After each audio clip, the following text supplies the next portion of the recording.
సుధాయ నమః. ఓం జనార్దనాయ నమః. ఓం ఉపేంద్రాయ నమః. ఓం హరయే నమః. ఓం శ్రీకృష్ణాయ నమః. ఇప్పుడు ప్రాణాయామం చేయాలి. ఉద్ధరణతోటి నీళ్లు తీసుకుని ఎడమ చేతి పక్కగా వెనక్కి విడిచిపెట్టి ముక్కు పట్టుకోవాలి. ముక్కు పట్టుకోవడం అంటే ఎడమ ముక్కులోంచి గాలి పీల్చుకుని లోపల బంధించి కుడి ముక్కులోంచి వదలాలి.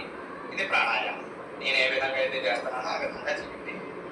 ప్రాణాయామ్య యజ్ఞోపవేతాన్ని ఈ విధంగా తీసుకుని యజ్ఞోపవేతానికి ఉన్నటువంటి బ్రహ్మములు ఏవైతే ఉన్నాయో అది కుడి చేతి మీదకి రావాలి. ఈ విధంగా పట్టుకోండి. పట్టుకుని గాయత్రీ దేవిని మనసులో స్మరించుకోవాలి. గాయత్రీ దేవి నమః. ఓం ముక్తా విద్రుమహే వనేల తవరఛాయే ముఖైశ్రేక్షణై తాం నిరవద్ధరత్నమగుణాం తత్వార్థవర్ణాత్మిక గాయత్రీం వరదాభయాంకుశకశాంతకపాలంకదా శంఖచక్రమదారందయగం హస్తే వహంతీం భజే గోదేవ సవిదాస్మాకం జ్యోధర్మాదిగోచరాః ప్రేరయే తస్యాస్తత్వరణ్యముపాస్మహే. ఈ విధంగా ముందుగా శిరస్సును ధరించి చేతి కిందకి వేసుకోవాలి. కుడి చేతి కిందగా వేయాలి. ఎడమ భుజం మీద ఉండాలి. కుడి చేతి కిందకు ఉండాలి. అలా ఆచమనం చెయ్యాలి. ఆచమ్యా ఓం యజవాయ స్వాహ. ఓం నారాయణాయ స్వాహ. ఓం మాధవాయ స్వాహ. ఓం గోవిందాయ నమః.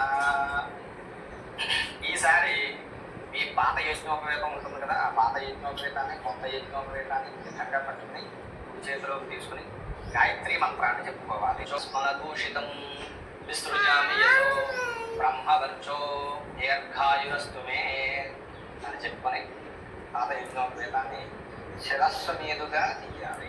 శిరస్సు మీద నుంచి తీయాలి. కొంతమంది కింద నుంచి తీయాలంటారు. ఎవరి అలవాటు ఎవరి విధానం వారిది. ఏ విధంగా తీసినా శిరస్సుపై నుంచి తీయడమే శ్రేష్టం. ఈ విధంగా తీసిన యజ్ఞోపవేతాన్ని గాయత్రీ దేవత అర్పణమస్తు అని చెప్పి నీళ్లు వేసుకుని పాత యజ్ఞోపవేతాన్ని ఆ నీటిని ఆకులోకి విడిచిపెట్టాలి. తీసేసినటువంటి పాత యజ్ఞోపవేతాన్ని మొక్కల్లో కానీ నదిలో కానీ బావిలో కానీ సముద్రంలో కానీ వేయాలి. ఎవరో పక్కన ప్రదేశంలో చాలా పవిత్రమైనటువంటిది.